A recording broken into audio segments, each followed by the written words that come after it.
Raquel Garrido et Alexis Corbière, tous les deux députés insoumis de Seine-Saint-Denis, vivent et font de la politique ensemble depuis 25 ans, explique Libération, qui est allé à la rencontre du couple pour son nouveau numéro paru ce jeudi 23 février dans les kiosques.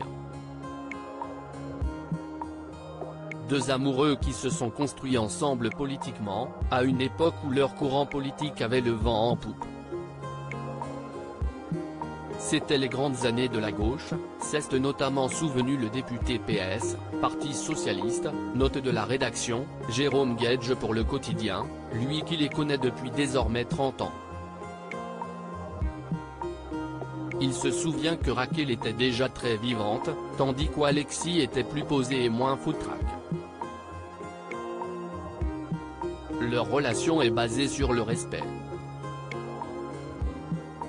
Et si nous vivons une époque où la femme peut davantage s'émanciper de l'homme qu'avant, Raquel Garrido explique que personne n'est au-dessus de l'autre dans son couple, ça a longtemps été l'homme qui cache la femme, maintenant si est-il parfois l'inverse. Nous, ce n'est ni l'un ni l'autre.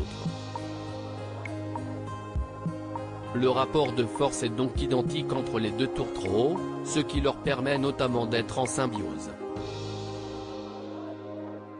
Ça a pu être conflictuel en revanche, comme l'a évoqué Jérôme Guedj, chacun a son petit caractère, ce qui laisse place parfois à certains désaccords. Il est fédérateur, je suis plus solitaire politiquement, j'ai toujours été très incluse grâce à lui.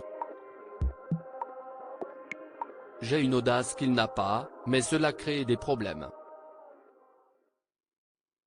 Parfois, dans un premier temps, je me dis que si est un lâche, donc cela m'énerve, puis je me dis qu'il avait raison, a estimé la députée, avant que son homme ne lui réponde. Raquel a une forme d'outrecuit dans ce que je n'aille pas.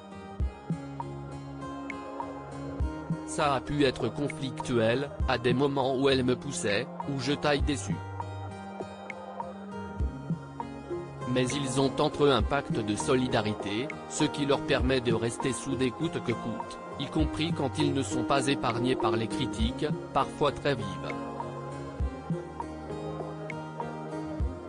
A noter que c'est grâce à Jean-Luc Mélenchon qu'ils ont commencé leur vie politique, puisque c'est avec lui qu'ils ont quitté le PS en 2008 pour fonder le PG, parti de gauche, note de la rédaction.